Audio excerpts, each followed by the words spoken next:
आज के नावल का हम पार्ट 8 स्टार्ट करते हैं। चल अब तू सो जा, सुबह जब काम पर जाएगी तो मुझे उठा देना, मैं तुझे छोड़ आऊँगा अपनी साइकिल पर। वो कहते हुए वहीं लेट गया तो लैला ने भी हाथ में पकड़ा खाली पर्स उठाकर अलमारी में रखा और फिर लाइट बंद करके अपने बिस्तर पर आकर लेट गई।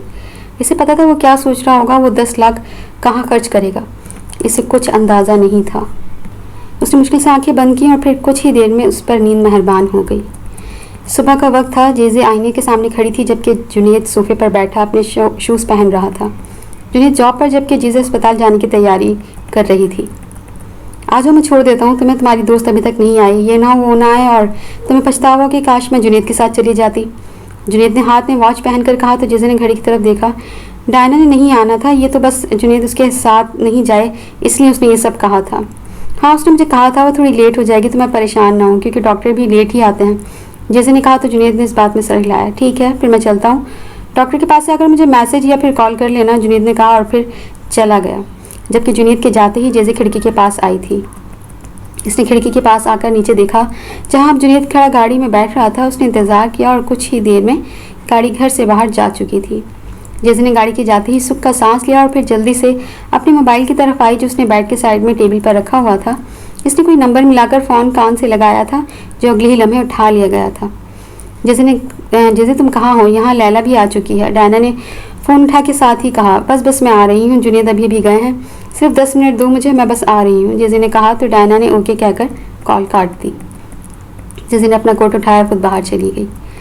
जैसे लैला और डायना अस्पताल के रूम के बाहर बेंच पर बैठी थी। लैला के टेस्ट हो चुके थे और लैला के टेस्ट रिपोर्ट पर जैसे का नाम जड़ दिया गया था जिसका इंतज़ार वो तीनों कर रही थी। लैला, तुमने अपने शौहर से बात की थी? डायना ने पूछा तो जैसे भी इसकी तरफ मुतवज्जह हुई। जी मैडम, की थी, वो एक बार मैडम जैसे से मिलना चाहते हैं, लैला ने कहा तो जैसे के माथे पर बल आ गए। मुझसे क्यों मिलना चाहते हैं? तुमसे बात हो गई, पैसे मिल जाएंगे, मुझसे बात करने का क्या तुक बनता है? जैसे को कुछ अच्छा नहीं लगा था। मैडम, मैं आपकी बात समझ सकती हूँ मगर वो चाहते हैं पैसे आप मेरे नहीं उनके हाथ में दें और पहले पैसे दें उसके बाद आपको बच्चा दिया जाएगा। लैला की बात सुनकर डायना ने जज़ी की तरफ देखा। तुम्हें यकीन नहीं है? तुम्हें क्या लगता है मैं धोखा दूंगी तुम्हें? जज़ी ने पूछा। नहीं मैडम, मुझे यकीन है लेकिन मेरा शौहर है वो नहीं समझता, वो सबको अपनी तरह समझता है, इसलिए आप अगर इनसे एक बार मिल लेती तो मेरे लिए अच्छा होता और आपके लिए भी। लैला ने कहा तो जैसे कुछ सोचने लगी और फिर कुछ सोचकर उसने इस बात में सर हिलाया। ठीक है, मिल लूँगी लेकिन जब मैं कहूँ तब, मुझसे बगैर पूछे नहीं। लैला ने बात सुनकर फ़ौरन इस बात में सर हिलाया। डायना रूम से एक लड़की निकली थी जिसकी आवाज़ सुनकर डायना के साथ जेजे भी खड़ी हो गई थी। ये तुम्हारी रिपोर्ट बन गई है लेकिन याद है ये बात डॉक्टर्स को नहीं पता चलनी चाहिए वरना मेरे साथ तुम तीनों भी जेल में जाओगी, वो लड़की कहती इनके हाथ में फाइल पकड़ाकर वहाँ से चली गई। डायना ये क्या भूल कर गई है अभी? जेजे को डर लगने लगा। ओफो जेजे, इसने वही बात कही जो मैं तुम्हें पहले बता चुकी हूँ, हम सब ने अपना मुँह बंद रखना है। लैला तुम भी सुन लो, तुम किसी को कुछ नहीं बताओगी। डायना ने जैसे के बाद लैला को मुखातिब किया। इसने जल्दी से इस बात में सर हिलाया। मैडम आप बेफिक्र रहें, मैं किसी को कुछ नहीं बताऊंगी। लैला की बात सुनकर इन दोनों ने सुख का सांस लिया। चलो अब घर चलते हैं, जुनेद को भी कॉल करनी है। जिसने डायना के हाथ से फाइल ली और फिर तीनों ने बाहर की राह ली। कहते हैं एक झूठ बोलो तो उसको छुपाने के लिए 100 झूठ बोलने पड़ते हैं। ये कही सुनी बात नहीं बल्कि आजमाई हुई बात है। ऐसा होता है, इससे अच्छा है जो सच बोलकर रिश्ता ख़त्म हो रहा है होने दो, क्योंकि सच्चाई से टूटे रिश्ते वापस आ जाते हैं मगर झूठ जब सामने आता है तो सब खत्म हो जाता है, ना रिश्ता बाकी रहता है और ना ही इज्जत। लेकिन ये बात जैसे को कौन समझाए जो अज़्म कर चुकी थी कि अब इसने झूठ कहना है तो बस कहना है। वो इंतज़ार कर रही थी कि जुनेद का उसने कॉल की थी जुनेद को, लेकिन ये नहीं बताया था कि वो प्रेग्नेंट है, बल्कि उसने बस ये कहा था कि एक गुड न्यूज़ है। जुनेद ने भी ज़्यादा नहीं पूछा, ना जेजे ने उसे बताया, लेकिन अब वो कब से इंतज़ार कर रही थी जुनेद का जो आने का नाम ही नहीं ले रहा था।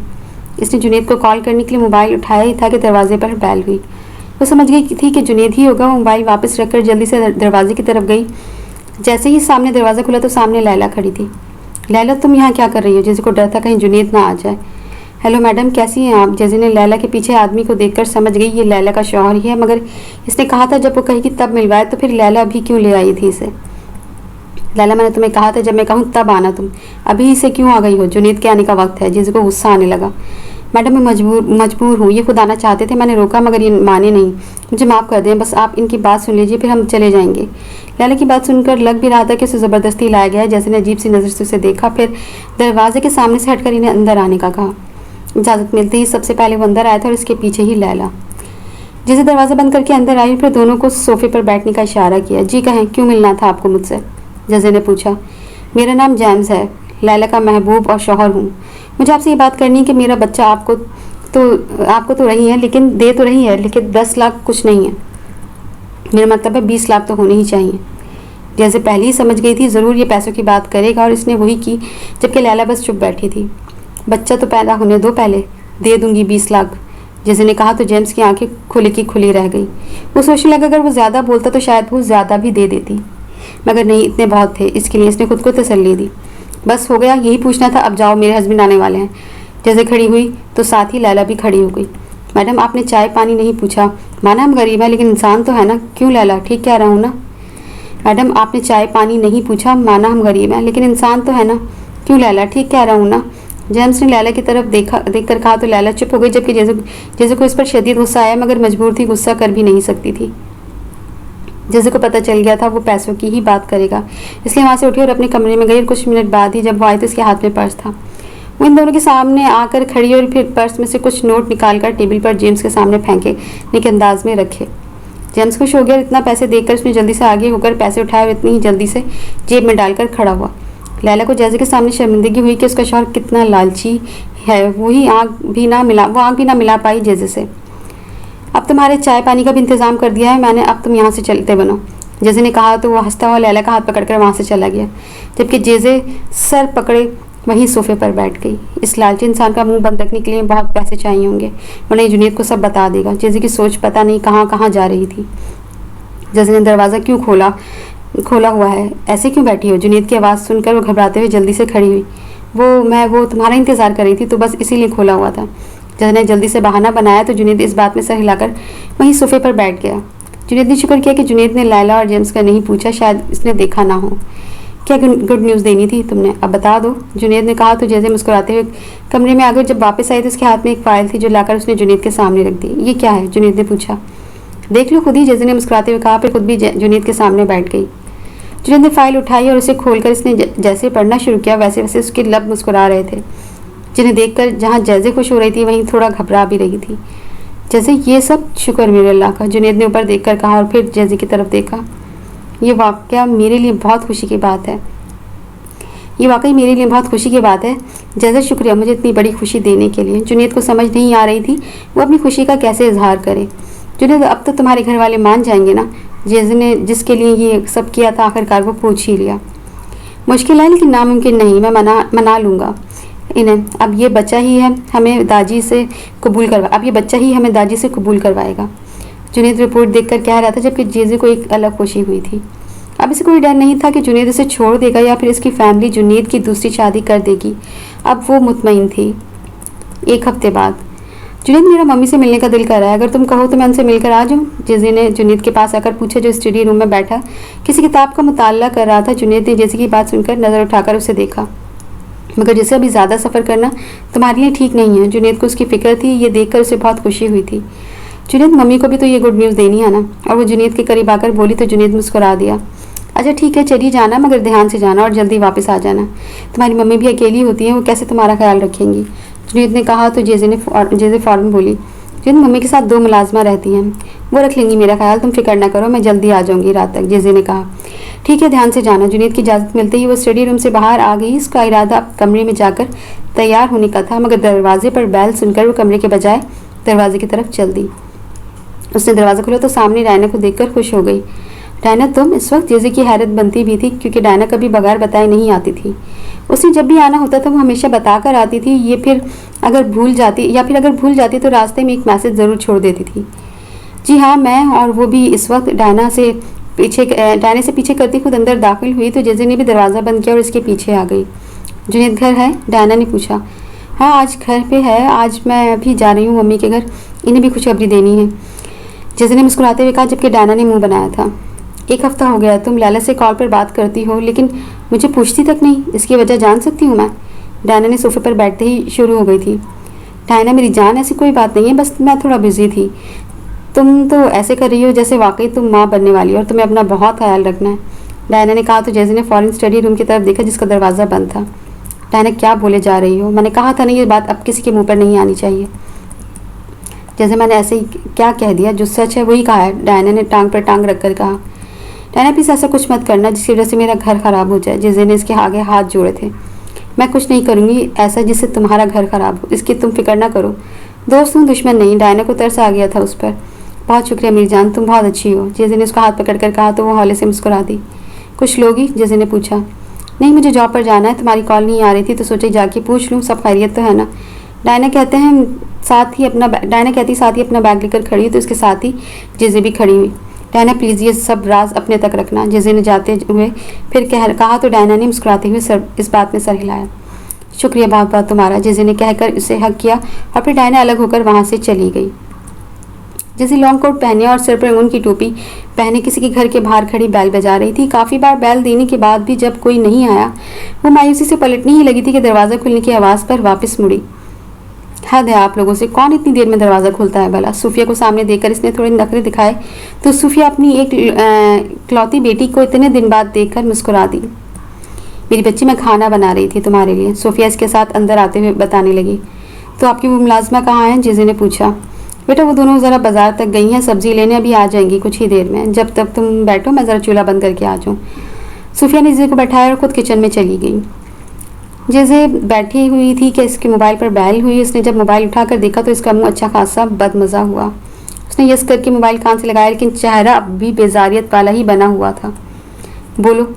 हेलो मैडम जी, कैसी हैं आप? मुझे पहचाना? नहीं पहचाना? अरे मैं वही जिसकी औलाद को आप खरीद रही हैं, जो अभी तक पैदा भी नहीं हुई, जेम्स ने हंसते हुए कहा था, जिसे सुनकर जैसे दरवाजे के पास आई ताकि देख सके मम्मी तो नहीं आ रही। जब यकीन हो गया कि मम्मी किचन में लगी हुई है तो वो खिड़की के पास आकर खड़ी हुई। देखो जेम्स, तुम्हारा बच्चा मैं खरीद रही हूँ, लेकिन ये बात किसी को नहीं पता सिवाय मेरे, डायना, लैला और तुम्हारे। अगर तुम चाहते हो कि जो पैसे मिल रहे हैं वो भी ना मिले तो तुम बेशक मुझे रोज़ कॉल कर सकते हो। जेजे की बात सुनकर जेम्स के माथे पर बल आए थे। मैडम, मेरी बीवी की रिपोर्ट पर आपका नाम है, अगर मुझे धमकी दे सकती हैं तो ये बात अपने छोटे से दिमाग में बिठा लीजिए कि जेम्स पैसों के लिए कुछ भी कर सकता है। अगर आप दिखाएंगी तो मैं ये बच्चा आपके हाथ में आने से पहले ही बेच दूंगा। बेटा हुआ तो किसी अमीरजादे को और अगर लड़की हुई तो किसी क्लब वाले को, और यकीन करें वो सब मुझे आपसे ज़्यादा पैसे देंगे। इसकी बात सुनकर जैसे कि माथे से पसीने छूटे तो वो तो इसे बेवकूफ़ इंसान समझती थी, मगर ये तो बहुत तेज़ निकला। तुम ऐसा कुछ नहीं करोगे, जैसे ने खुद को दिलासा दिया।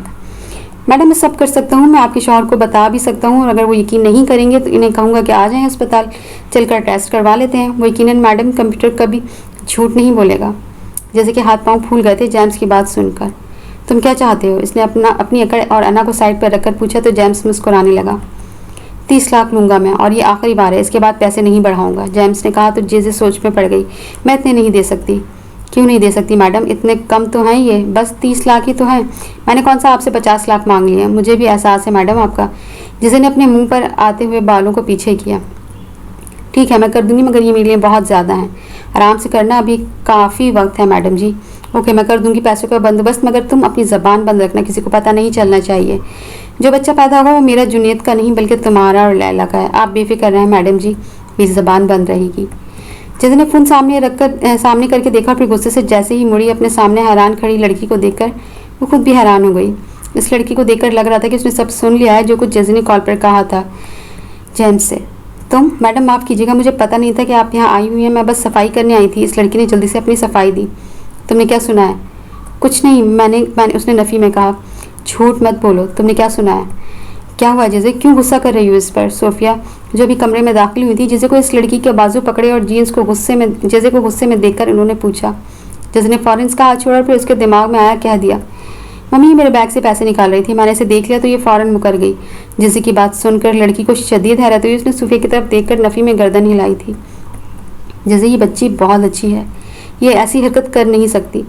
ज़रूर बेटा, तुम्हें कोई गलत फहमी हुई होगी। सोफिया को न जाने क्यों यकीन नहीं हुआ। जी मैडम, मैंने कुछ नहीं किया, वो लड़की भी जल्दी से बोली। तो मम्मी, आपके कहने का मतलब है कि मैं झूठ बोल रही हूँ? नहीं जैसे, मैंने ऐसा कब कहा?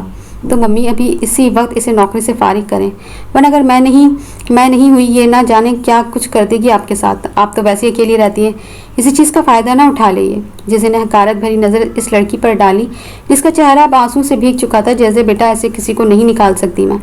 मम्मी अगर ये नहीं गई तो मैं यहाँ से चली जाऊँगी, और जब तक ये लड़की यहाँ काम करेगी मैं कभी इस घर में कदम नहीं रखूँगी। सोफिया को अजीब लगा इसका अंदाज़, मतलब वो एक मुलाजमा से इज्जत लगा रही थी। मैडम आप मेरा हिसाब कर दीजिए, मैं चली जाती हूँ। लड़की ने अपने आंसू साफ किए और एक अफसोस भरी नज़र जेजे पर डालकर कमरे से बाहर चली गई। जेजे वो बच्ची यतीम है, मैं भी यतीम हूँ। नहीं, तुम्हारे पास शौहर है, अब तुम्हारा सहारा मौजूद है, लेकिन छोटी है, ना भाई है ना शौहर, ये कहाँ जाएगी। सूफिया का बिल्कुल दिल नहीं था अपनी मुलाजमा को घर से निकाल देने का। मम्मी मुझे लगता है आपको मेरा यहाँ आना पसंद नहीं, सो मैं चलती हूँ। आप रहें इस लड़की के साथ, क्योंकि अब आपको बेटी से ज़्यादा वो लड़की अजीज़ हो गई है। जिसे ने कहा और अपना बैग उठाने लगी। सूफिया जल्दी से इसके सामने आई। तुम बैठो, मैं इसका हिसाब करके आती हूँ, प्लीज़ बैठ जाओ। ओके, जल्दी आए, मैंने आपको कुछ बताना है। जिसे ने बैग दोबारा टेबल पर रखा और खुद भी सोफे पर बैठ गई। सोफिया ने जिसे पर एक नज़र डाली और फिर बाहर चली गई। मुझे माफ़ कर दो बेटा, मैं मजबूर हूँ अपनी बेटी के आगे।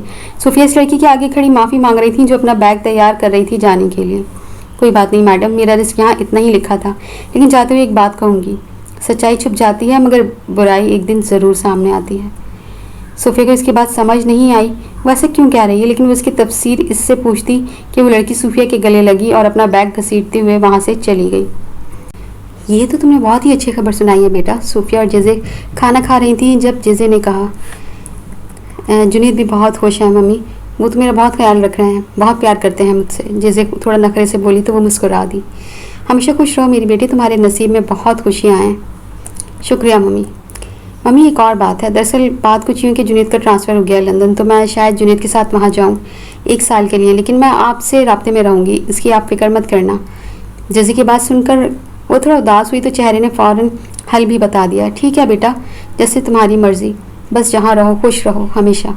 जैसे हल्का सा मुस्कुराई फिर खाना खाने में मसरूफ़ हो गई। दिन गुजर रहे थे, जुनीद की मोहब्बत जेजे के लिए बढ़ती जा रही थी। आज पूरे 3 महीने हो गए थे और आज बस उसने जुनीद से बात करके 6 महीने के लिए डायना के घर जाना था।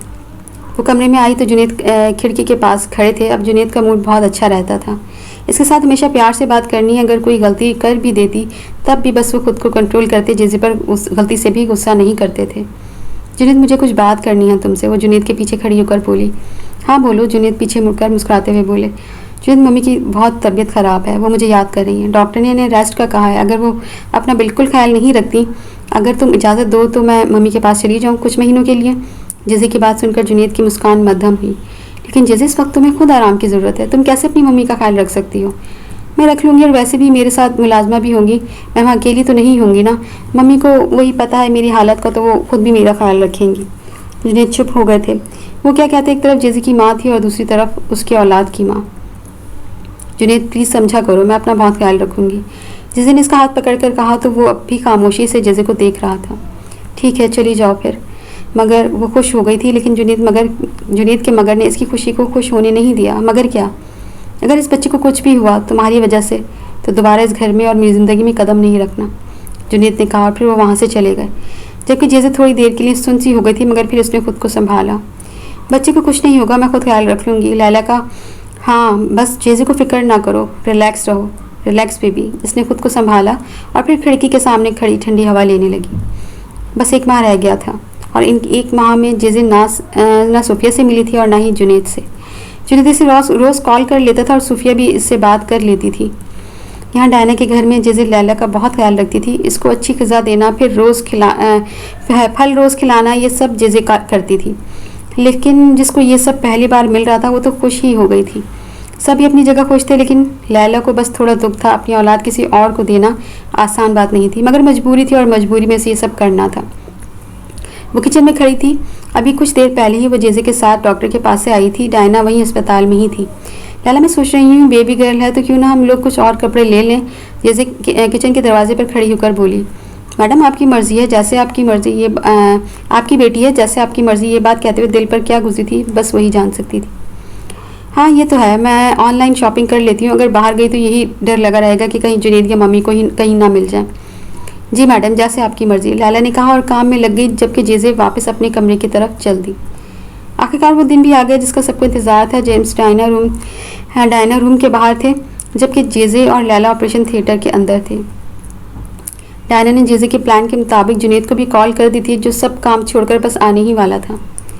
मेरे पैसे कब मिलेंगे? जेम्स ने डायना के साथ बैठकर पूछा। अपना मुंह बंद रखो, पैसे मिल जाएंगे तुम्हें, और ख़बरदार जो तुमने जुनीद के सामने अपनी ज़बान खोली। डायना ने उसे धमका कर कहा तो उसने खामोशी से इस बात में सर हिलाया। डायना ने दाएं जानिब नज़र घुमाई तो उसे जुनीद आता हुआ दिखाई दिया। जिसे देखकर वो खड़ी हुई, जबकि जेम्स ने बस एक नज़र उसे देखा और फिर वो उठकर बाहर चला गया। डायना ने इसके जाने पर शुक्र अदा किया। जैसे कैसी है और डॉक्टर ने क्या बताया? बच्चा तो ठीक है ना मेरा? जुनैद ने पूछा। तो ना जाने क्यों डायना से कुछ बोला ही नहीं गया। डायना को चुप देखकर जुनैद ने दोबारा पूछा, डायना मैं तुमसे पूछ रहा हूँ, जैसे ठीक तो है ना? जी जी वो ठीक है, बस डॉक्टर आपकी बेटी को लेकर आते ही होंगे, डायना ने मुस्कुराकर कहा और फिर जुनैद की तरह खुद भी इंतज़ार करने लगी। कुछ ही देर गुजरी थी कि एक नर्स हाथ में बच्चा लिए बाहर आई, जिसे देखकर जुनैद फौरन उसकी जानिब आए। मिस्टर जुनैद, मुबारक हो, आपकी बेटी हुई है, नर्स ने कहा। तो जुनैद ने मुस्कुराते हुए आगे बढ़कर इसे गोद में लिया। जुनैद की लब से मुस्कान जुदा नहीं हो रही थी इसे देखकर। वो इसे गौर से देखने लगा, जिसका रंग सांवला था लेकिन आंखें बंद थीं। होंठ और नाक इसे अपनी तरह लग रहे थे। डायना ने आगे बढ़कर इसे देखा तो वह हैरान रह गई। एक तो इस बात पर इसका रंग बहुत सांवला था और दूसरा इसके नक्श जुनैद से कितने मिल रहे थे। जीजे कैसी है? जुनैद ने नज़र उठाकर नर्स से पूछा। जी आपकी वाइफ ठीक है, बस कमरे में शिफ्ट कर देंगे, आप मिल लीजिएगा इनसे, नर्स कहती हुई वहाँ से चली गई। तो डायना ने चुपके से बाहर की राह ली। डायना बार बार पीछे देखते हुए एक रूम में आई थी, जहाँ जेजे अस्पताल के कपड़े पहने हुए जेम्स के साथ खड़ी थी। डायना को देखकर जैसे जल्दी से इसके पास आई, जबकि जेम्स सीने पर हाथ बांधे हुए अपनी जगह खड़ा था। इसे ना अपनी बीवी की फिक्र थी ना बच्ची की, इसे बस पैसों से मतलब था जिसका वो इंतज़ार कर रहा था। क्या हुआ बाहर, सब खैर तो है ना? जुनैद कहाँ है? वो बच्ची कैसी है? जेजे की घबराहट को देखकर डायना को भी फिक्र होने लगी। सब ठीक है, अभी तुम्हें रूम में शिफ्ट कर देंगे। सब ठीक है, अभी तुम्हें रूम में शिफ्ट करेंगे, तुम तैयार रहो। डायना की बात सुनकर जीजे ने इस बात में सर हिलाया। जेम्स जो कब से इनकी बातें सुन रहा था, बेजारी से मुंह बनाकर इन दोनों के पास आकर रुका। मुझे मेरे पैसे दो ताकि मैं जाऊं यहाँ से। मरो नहीं, आ रहे हैं तुम्हारे पैसे, जीजे ने गुस्से से कहा। कहाँ से आ रहे हैं? मैं कब से यहाँ खड़ा इंतजार कर रहा हूँ और जब से पैसे आ ही रहे हैं लेकिन पहुँच नहीं रहे। यार डायना तुम कॉल करो इस लड़के को और बोलो जल्दी से आ जाए ताकि इस वबाल से तो जान छूटे। जीजे ने गुस्से भरी नज़र जेम्स पर डालकर कहा। तो डायना ने फ़ौरन अपने हैंड बैग से मोबाइल निकाला। डायना कॉल सुनती हुई खिड़की के पास चली गई और जीजे ने जेम्स के और करीब आई। मेरी बात कान खोल कर सुन लो, अब जब तुम्हें डायना पैसे दे देगी, इसके बाद अगर मुझे तुम्हारी शक्ल कहीं भी देखने को मिली, मैं तुम्हारा लिहाज नहीं करूँगी। आई समझ? हाँ हाँ आ गई समझ, जेम्स ने नाक से मक्खी उड़ाकर कहा। मिस जेजे आपको रूम में शिफ्ट करना है, लैला को दूसरे रूम में शिफ्ट कर दिया है, अब आपकी बारी है। नर्स की बात सुनकर डायना ने भी मुड़कर देखा और कॉल कट कर दी, उसके पास आ गई। जुनैद बहुत खुश थे। इसका अंदाज़ा जेजे लगा चुकी थी, क्योंकि जब से जुनैद रूम में आए थे वो बच्ची को खुद से जुदा ही नहीं कर रहे थे। कितना प्यार कर रहे थे वो बच्ची से। जुनैद हमारी बच्ची काली नहीं है, ये बात जेजे को अजीब लगी थी, क्योंकि बच्ची सांवली थी और इसे सांवला रंग बिल्कुल पसंद नहीं था। नहीं, ये तो मेरी शहजादी है, देखो कितनी मासूम है, मुझ में कितना मिल रही है, जुनैद ने कहकर इसके गाल पर बूसा दिया था। एक बात जैसे कि समझ से बाहर थी कि बच्ची काफ़ी हद तक जुनैद की जैसी थी, मतलब इसकी आंखें, इसके होंठ, इसके नक्श बहुत मिलते थे। लेकिन फिर जब डॉक्टर ने बताया कि खुदा ने दुनिया में एक ही शक्ल के 7 इंसान पैदा किए, तो जेजे को बात समझ में आई। इसका नाम पता है मैंने क्या सोचा है? जुनैद ने पूछा। तो जेजे ने नफ़ी में गर्दन हिलाई। इसका नाम होगा आयसन। इसका क्या मतलब है? जेजे को नाम कुछ पसंद नहीं आया था। इसका मतलब है खूबसूरत चांद के चेहरे वाली लड़की। लेकिन ये तो चांद नहीं। जुनैद ने नज़र उठाकर जेजे को देखा और वो इस वक्त अस्पताल में थी, जैसे बेड पर थी। इसने कितनी तकलीफ़ के बाद इस बच्ची को पैदा किया है, वो कैसे अपनी बेटी को ऐसा कह सकती है? औलाद चाहे कितनी बदसूरत क्यों ना हो, तभी वो एक माँ के लिए दुनिया की हसीन तरीन औलाद होती है। इसकी माँ के लिए इससे बढ़कर कोई हसीन नहीं होता। लेकिन जैसे की बात कुछ अजीब लगी थी जुनैद को, जिसका उसने इजहार तो नहीं किया था, मगर बात दिल में रह गई थी। जैसे मेरी बेटी मुझे बहुत अजीज़ है, आज के बाद तुम्हारे मुँह से मैं इसकी बुराई ना सुनूं, जुनैद ने कहा और बगैर जैसे की बात सुने रूम से बाहर चला गया। जैसे ने गुस्से को जब्त किया और साइड टेबल से जूस उठाकर पीने लगी, जो जुनैद ही लेकर आए थे। हाल सोफिया हैरान सी बैठी बस जेजे को सुन रही थी। जेजे बताकर चुप हुई तो सोफिया ने कुछ नहीं देखा और ज़ोर से उसके गाल पर थप्पड़ रख दिया। जेजे ने बेयकीनी से अपनी माँ को देखा था। इसकी माँ ने तो हर बार इसकी साइड ही ली थी, हर बार इसे सपोर्ट किया था, आज फिर थप्पड़ क्यों मारा?